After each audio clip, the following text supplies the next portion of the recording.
there's wisdom on either side of a debate.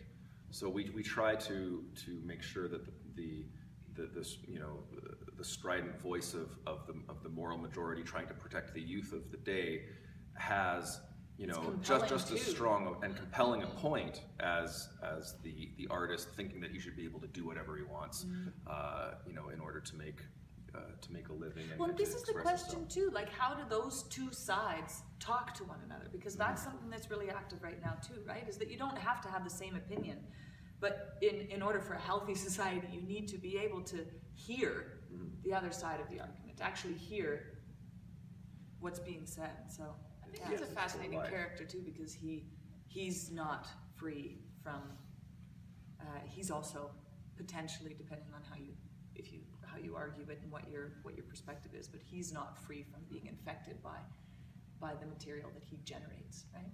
Yes. And so it's not only the minds that read the comic books, but it's also like, how does it affect when you're creating violent imagery all day, every day, and you're trying to up the ante and get it exciting and keep it exciting and kind of like one up yourself for the next issue? How does that affect you and your